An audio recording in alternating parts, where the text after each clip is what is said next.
मंगलाचरण। नमो अरिहंताणं, नमो सिद्धाणं, नमो आयिरियाणं, नमो उवझायाणं, नमो लोये सवसाहुणं। मोक्ष मार्गस्य नेतारं, पीतारं कर्म भूभृतं, ज्ञातारं विश्वतत्त्वानां, वंदे तद्गुणलब्धये।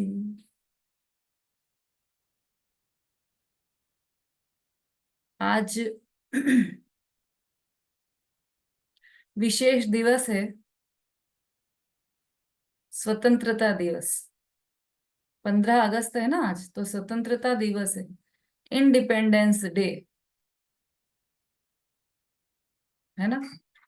तो आज के ही दिन 1947 में, आज के ही दिन भारत आजाद हुआ था।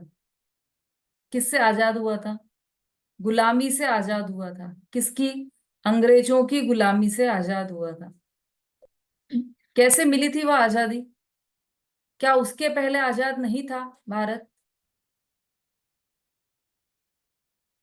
कि हाँ, वैसे देखा जाए तो उसके पहले वह गुलामी में जी रहा था, है ना। अंग्रेजों ने जो बेड़ियां जकड़ रखी थी, गुलामी की जंजीरों में जकड़ रखा था हिंदुस्तानियों को, भारत को, उससे जकड़ा हुआ था। लेकिन आजाद हुआ कैसे फिर?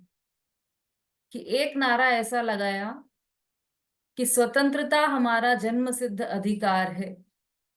यह नारा लगाया, और उस नारे के माध्यम से यह भारतवर्ष पूरा आजाद हो गया, स्वतंत्र हो गया। कि जब हमें पता है कि हम स्वतंत्र नहीं है, अंग्रेजों की गुलामी में जी रहे हैं, तो फिर ये नारा ही गलत लगाया। कुछ लोगों ने विरोध भी किया कि ये नारा तो बिल्कुल गलत है, कि हम स्वतंत्र हैं, स्वतंत्रता हमारा जन्म सिद्ध अधिकार है। हम स्वतंत्र कहाँ है? हम तो गुलामी में जी रहे हैं। कि जिस समय आप गुलामी में जी रहे हो, उसी समय आप स्वतंत्र भी हो। उस स्वतंत्रता की स्वीकार्यता में ही स्वतंत्रता है। यदि हमने अपने आप को गुलाम मान लिया, जिन्होंने गुलाम माना था अपने आप को कि नहीं वो तो अंग्रेज हैं, तो उनकी तो बात मानना ही पड़ेगी। कई राजा ऐसे थे जो उनकी चाटुकारिता करते थे, और जैसा अंग्रेज कहेंगे वैसा ही, अरे वो तो करना ही है अपने को। वो जैसा बोलेंगे, अरे राज्य ही उनका चल रहा है, वैसा ही करना पड़ेगा। तो वह जीवन भर गुलामी ही करते रह गए। लेकिन जिन्होंने यह मान लिया कि नहीं, ये तो मेरे बाहर से आए हैं, ये मेरा नहीं है, ये मेरे नहीं है, ये भारतीय नहीं है, मैं भारतीय हूं, और ये जो विदेशी हैं ये बाहर से आए हैं, और मुझे कमजोर समझकर मुझ पर कब्जा कर रहे हैं। जिसने ये समझ लिया, तो उसने समझ लिया कि मैं गुलाम नहीं हूं, मैं तो स्वतंत्र हूं, और स्वतंत्रता मेरा जन्म सिद्ध अधिकार है। ठीक वैसा ही अनादि काल से यह जीव कर्मों के बंधन में पड़ा है, मोह में पड़ा हुआ है, मोह राग द्वेष मिथ्यात्व में पड़ा हुआ है। और क्या मान रहा है? कि मुझे कर्मों ने जकड़ रखा है, जैसा कर्म करवाएंगे वैसा ही तो मैं करूंगा। यदि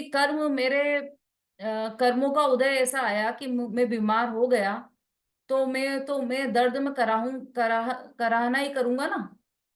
मुझे बाहर में बुखार आया, कर्म का ऐसा उदय आया है, बाहर में मुझे प्रतिकूलता है, कर्मों का उदय ऐसा आया है, तो ऑब्वियसली मैं मुझे तकलीफ तो होगी, मुझे दुख तो होगा। तो इसका मतलब कि आपने अपने आप को कर्मों से जकड़ा हुआ मान रखा है और कर्मों का गुलाम मान रखा है। तो स्वतंत्रता कैसे मिलेगी? कि जब यह हम स्वीकार करेंगे, केवल स्वीकारोक्ति में ही स्वतंत्रता है, केवल स्वीकृत करने की देर है। जब हम यह स्वीकार करेंगे कि हम स्वतंत्र हैं, कर्म के बंधन से हम नहीं बंधे हैं, और हम मुक्त ही हैं, ऐसा स्वीकार करते से ही हम मुक्त हो जाएंगे। कैसे हो जाएंगे? उन्होंने तो नारा दिया था कि स्वतंत्रता हमारा जन्म सिद्ध अधिकार है, हम स्वतंत्र ही हैं, ऐसा दिया था। और उसके बाद नारा कर बोलने से क्या स्वतंत्र हो गए? क्या हो कि कुछ समय लगा उनको स्वतंत्र होने में, कि हाँ कुछ समय लगेगा, लेकिन दृष्टि मुक्त तो तभी हो गए, तभी सबको समझ में आ गया कि ये हम सब स्वतंत्र हैं। ऐसे ही जब हम यह स्वीकार कर लेंगे कि हम मुक्त स्वरूप हैं, तो उसी समय दृष्टि मुक्त हो जाएंगे। स्वीकार करने की देर है।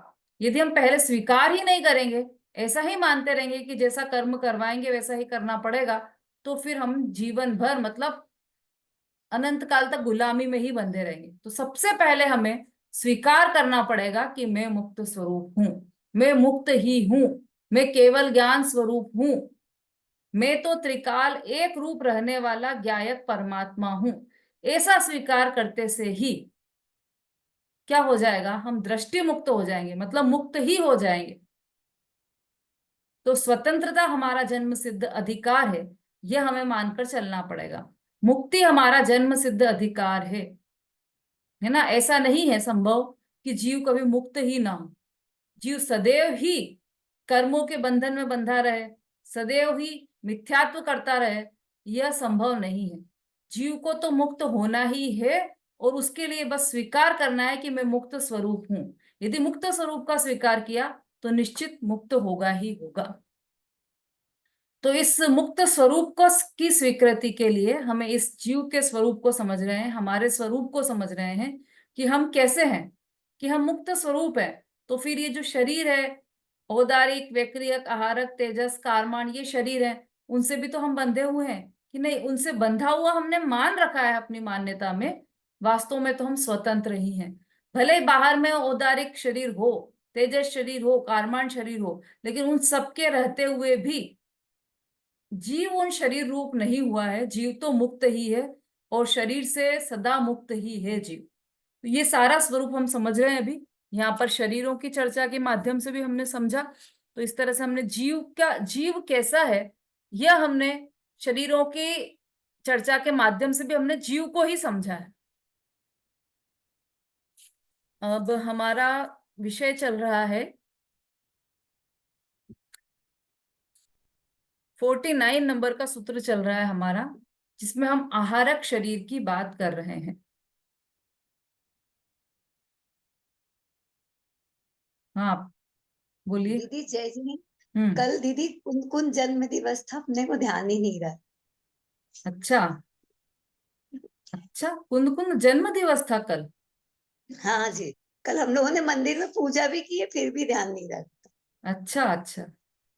चलिए, तो मेरा तो अभी स्वास्थ्य ठीक नहीं, तो मैं ज्यादा मंदिर जा नहीं पा, मतलब मंदिर तो जा रही हूँ, लेकिन पूजा, मतलब ये ज्यादा ध्यान नहीं दे पा रही हूँ। पूजा तो कर रही हूँ, लेकिन विशेष ध्यान नहीं दे पा रही हूँ, मुझे ध्यान नहीं हाँ, रहा। कुन कुन जन्म दिवस था कल। अच्छा अच्छा, चलो सबको बधाइयां कुंद कुंद दिवस का। कुंद कुंद भगवान का, कुंद कुंद आचार्य का जन्म हम सबके लिए सुखकारी है। यदि आचार्य कुंद कुंद का जन्म नहीं होता तो हमें ये पंच परमागम नहीं मिलते, परमागम नहीं मिलते तो हमें यह जिनवाणी नहीं मिलती, और हम आज इस राह पर नहीं चल रहे होते। तो कुंद कुंद आचार्य का तो बहुत उपकार है, उनकी आमनाएं में ही हम सभी हैं। तो उनको हमारा शत शत वंदन है, आचार्य कुंद कुंद को। हाँ जी, तो आज हमारी चर्चा चल रही है आहारक शरीर का स्वामी तथा उसका लक्षण। 49 नंबर का सूत्र है, शुभम विशुद्धम अव्याघाती चाहारकम प्रमत्त संयत सेव। इसका अर्थ हमने कल देखा था। आहारक शरीर शुभ है, अर्थात वह शुभ कार्य करता है। विशुद्ध है, अर्थात वह विशुद्ध कर्म, मंद कषाय से बंधने वाले कर्म का कार्य है। और व्याघात, बाधा रहित है। और अप्रमत्त संयत, अर्थात छठवें गुणस्थानवर्ती मुनिराज के ही वह शरीर होता है। इसकी टीका हमने कल पढ़ी थी। एक ही पढ़े थे दीदी। एक ही पॉइंट पढ़ा था, चलिए दूसरा पॉइंट पढ़िए। पढ़ो दीदी। हाँ।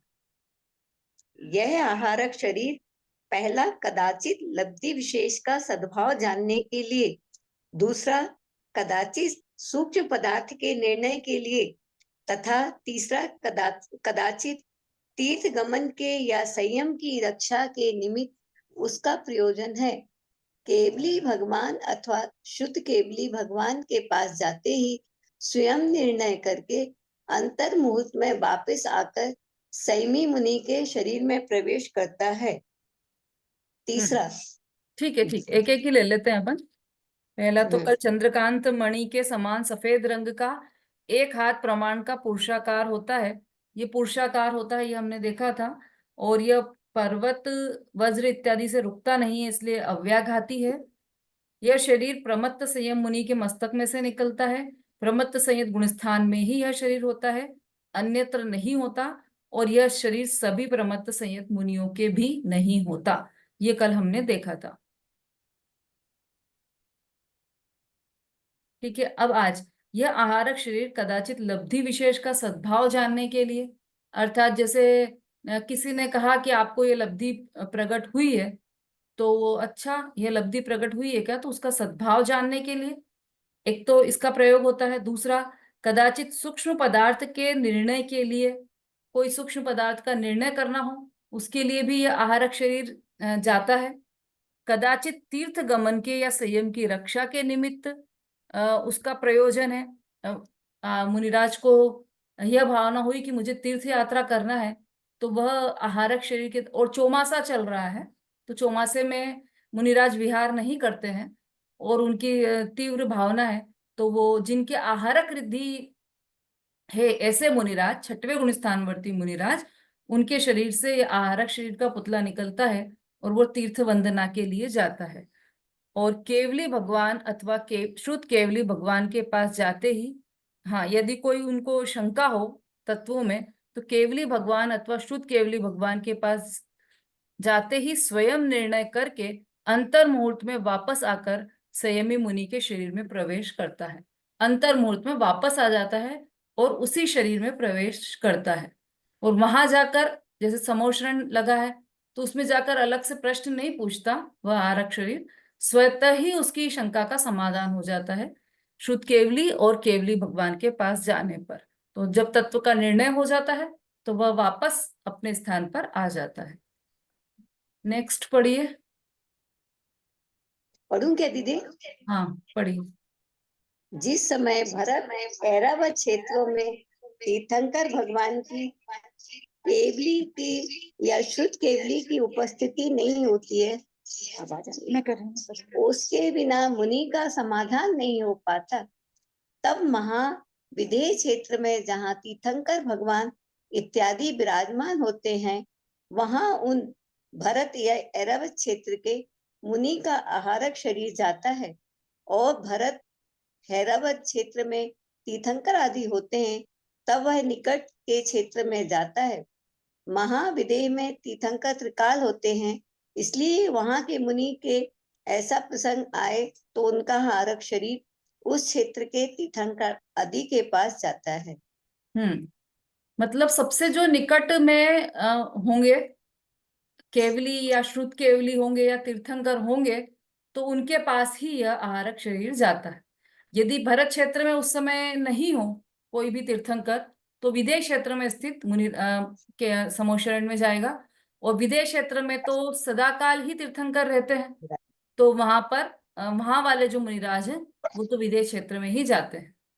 और यहाँ वाले जो भरत क्षेत्र वाले मुनिराज हैं, वह जब यहाँ पर नहीं हो निकट के क्षेत्र में, तब वो भरत और ऐरावत क्षेत्र वाले जो मुनिराज हैं वह वहां पर जाते हैं विदेह क्षेत्र में। हाँ अगला पढ़िए। देव अनेक वैक्रिय शरीर कर सकते हैं।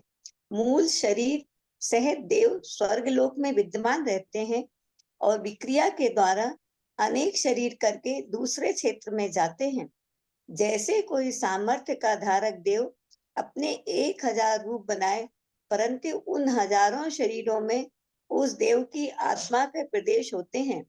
मूल वैक्रियक शरीर जघन्य 10,000 वर्ष तक रहता है, अर्थात अर्थात अधिक जितनी आयु होती है उतने समय तक रहता है। उत्तर वैक्रियक शरीर का काल जघन्य तथा उत्कृष्ट अंतर मुहूर्त ही है। तीर्थंकर भगवान के जन्म के समय और नंदीश्वर आदि के जिन मंदिरों की पूजा के लिए देव जाते हैं, तब बारंबार विक्रिया करते हैं। हाँ देखो, देव अनेक, ये तो अपन पढ़ ही चुके हैं पहले वैक्रियक शरीर में। देव अनेक प्रकार के वैक्रियक शरीर धर सकते हैं। मूल शरीर सहित देव स्वर्ग लोक में, मतलब उनका जो मूल शरीर है वह तो जो जो उनका मूल स्थान है स्वर्ग में, देवलोक में, वहां पर ही विद्यमान रहता है।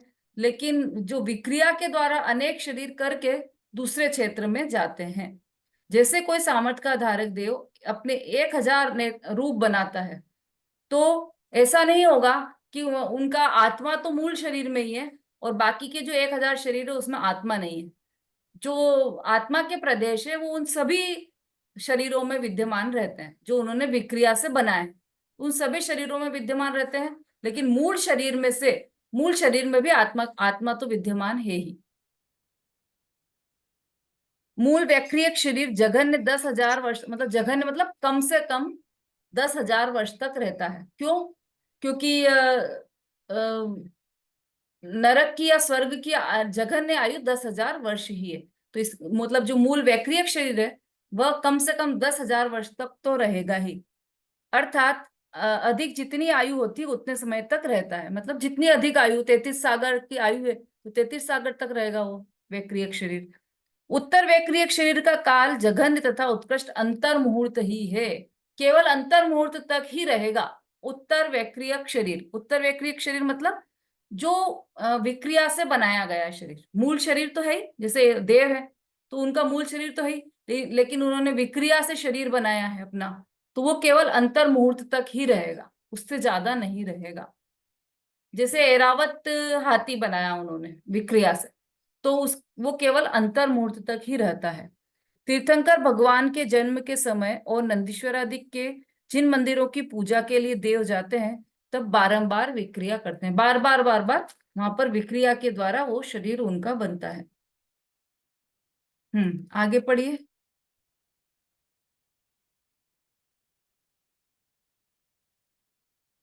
नहीं, एक मिनट।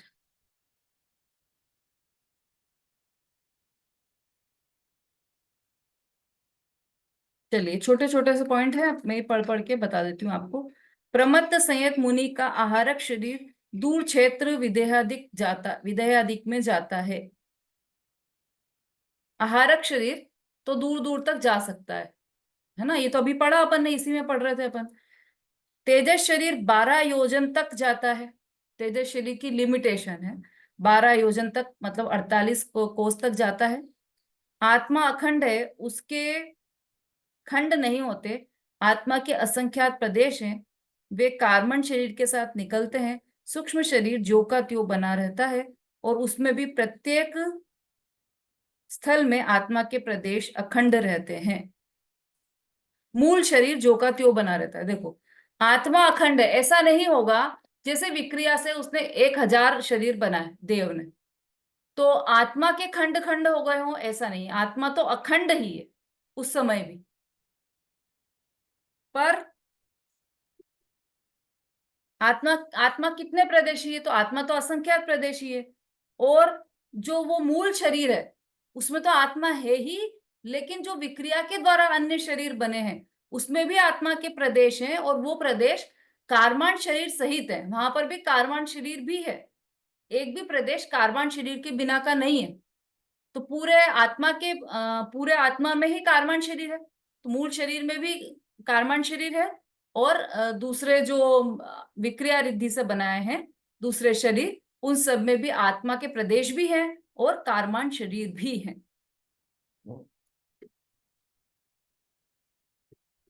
और वहां पर भी मूल शरीर जो का त्यों बना रहता है। ऐसा नहीं होता है कि भाई इतने सारे बना दिए रूप, 1,000 रूप बन गए तो जो मूल शरीर है वो थोड़ा कमजोर हो गया होगा या थोड़ा पतला हो गया होगा या उसकी ताकत थोड़ी कम हो गई होगी, ऐसा नहीं। मूल शरीर तो वैसा का वैसा ही रहता है, जो का त्यों बना रहता है।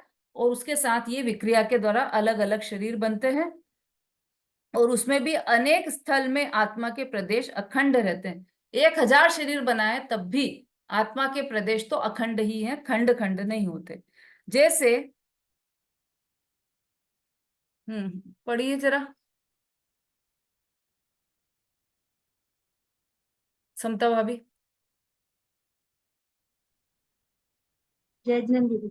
हम्म जैसे अन्न को प्राण कहना उपचार है, उसी प्रकार इस सूत्र में आरक शरीर को उपचार से ही शुभ कहा है। दोनों स्थानों में कारण में कार्य कार्य का उपचार व्यवहार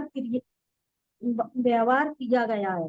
जैसे अन्न का फल प्राण है, उसी प्रकार शुभ का फल आरक शरीर है, इसीलिए यह उपचार है।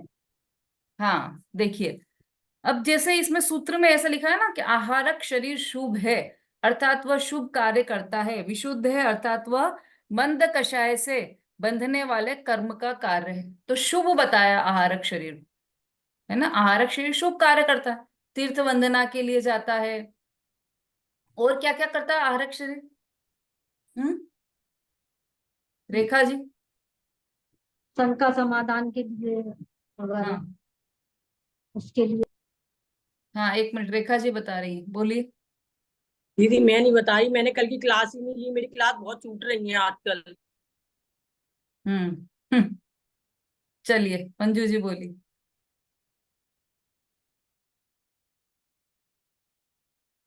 जय जिनेन्द्र दीदी।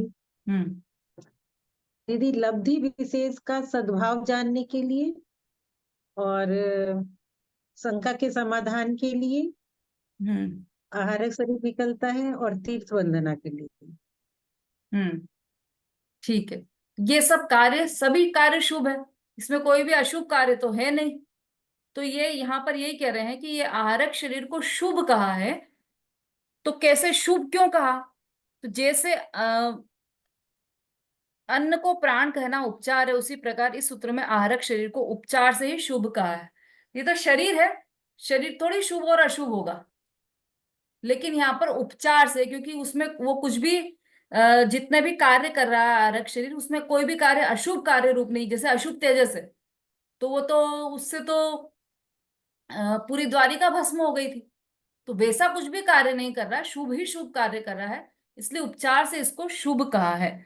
दोनों स्थानों में कारण में कार्य का उपचार किया गया है। जैसे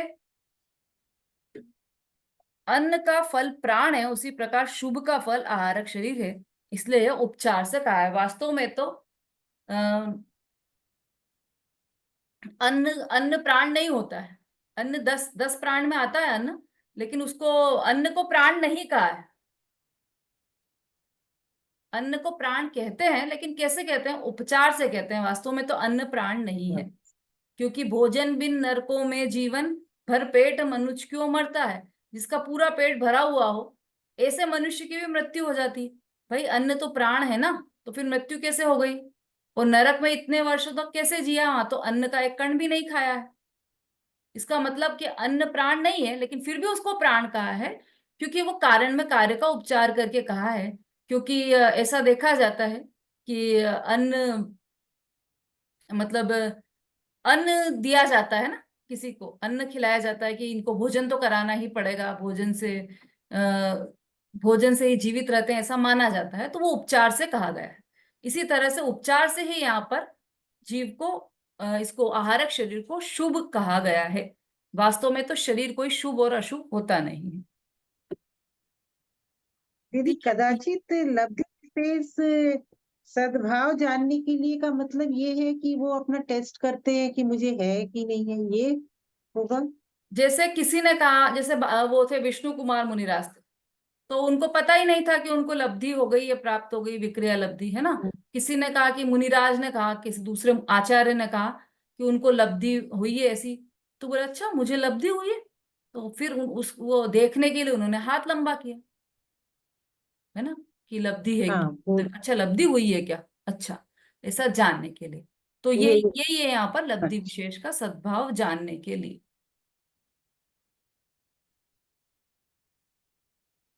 ठीक है, और कोई प्रश्न किसी का? है ना, सरल सरल बातें हैं। अब देखो आप, कितनी जल्दी हमारा ये दूसरा अधिकार पूरा होने जा रहा है, तत्वार सूत्र का। हाँ, पूरे ग्रुप ग्रुप में हमने इसको बांध कर अलग अलग ले लिया है, तो ये फटाफट पूरा अध्याय हो गया है।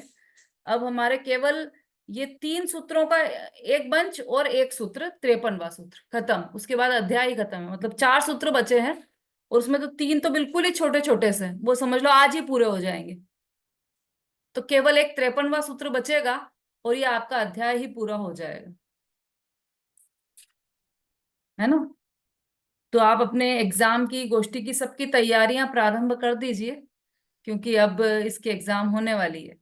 ठीक है, सुषमा जी की तो तैयारी चल रही जोरदार, सारे सूत्र भी याद कर रहे हैं वो तो बराबर। चलो, सबकी चलना चाहिए।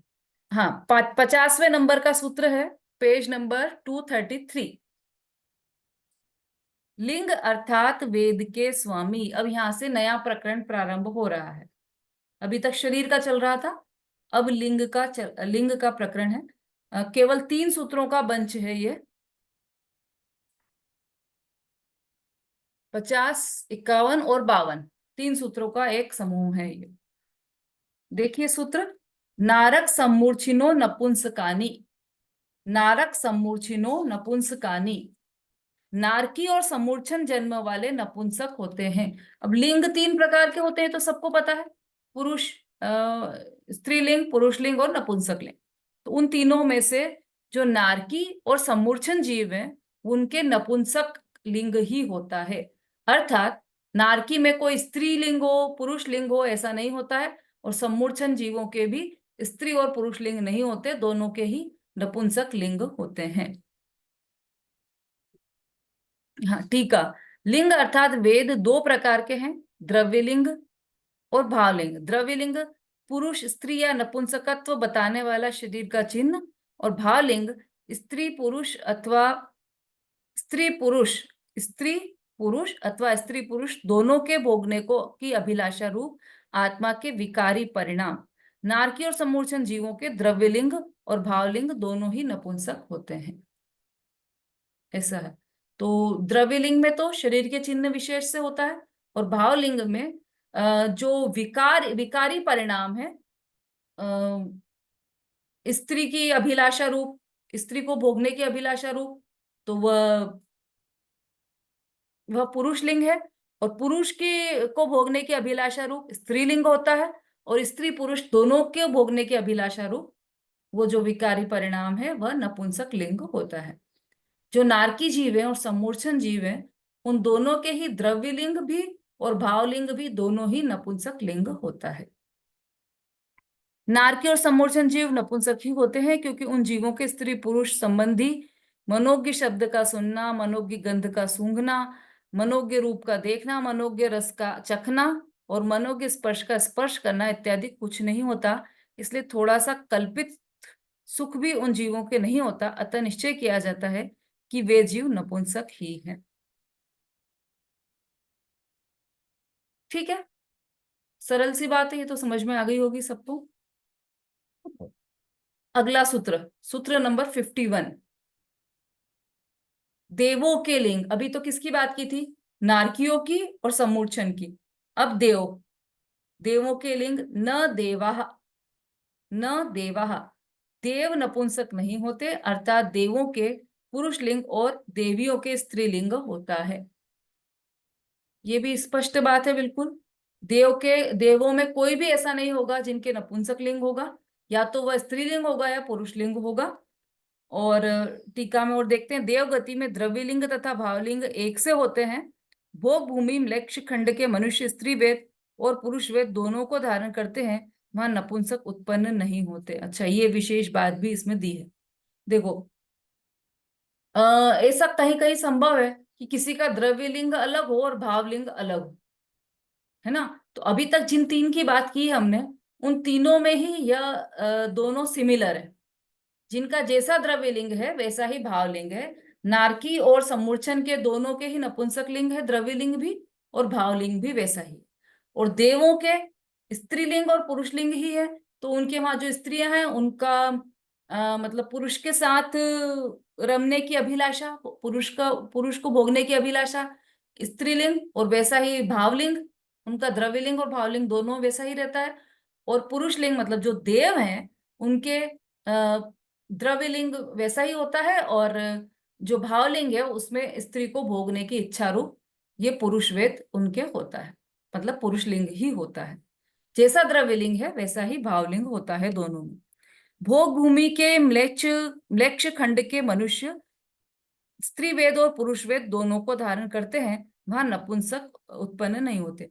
ये एक बात और विशेष लिखी है यहाँ पर कि भोग भूमि के मनुष्य में भी केवल स्त्री वेद और पुरुष वेद ही होता है, वहां पर भी नपुंसक वेद नहीं होता भोग भूमि के मनुष्य। ठीक है, क्लियर हो गया ये सब। बहुत सरल सरल है। अन्य कितने लिंग वाले हैं, अगला सूत्र है, अन्य कितने लिंग वाले हैं, अन्य जो बच गए हैं वो कौन से लिंग वाले हैं। तो शेषास्त्री वेदाः, शेषास्त्री वेदाः, शेष के गर्भज मनुष्य और तिर्यंच तीनों वेद वाले होते हैं। जितने भी गर्भज मनुष्य हैं और तिर्यंच हैं उन सबके तीनों ही वेद होते हैं। मतलब वहां पर, मतलब प्रत्येक के तीनों वेद होते हैं ऐसा अर्थ मत लेना यहाँ पर। मतलब उस स्थान में जो जो गर्भ से जन्म लेते हैं, या तो उनके स्त्री वेद होगा, पुरुष वेद होगा, या नपुंसक वेद होगा, तीनों वेद हो सकते हैं। होते हैं और हो सकते हैं में फर्क समझना। होते हैं में मतलब ऐसा है नहीं कि हर हर व्यक्ति को ही तीनों वेद होंगे, ऐसा नहीं है। प्रत्येक प्रत्येक के अलग अलग हैं। पुरुष वेद भी हो सकता है किसी के स्त्री वेद भी हो सकता है, और किसी के नपुंसक वेद भी हो सकता है। किसकी बात चल रही है यहाँ पर, जो गर्भज मनुष्य और गर्भज तिर्यंच है उनकी बात चल रही है। ठीक है, ये सबके लिंग क्लियर हो गए। हाँ, टीका, टीका पढ़िए अर्चना जी।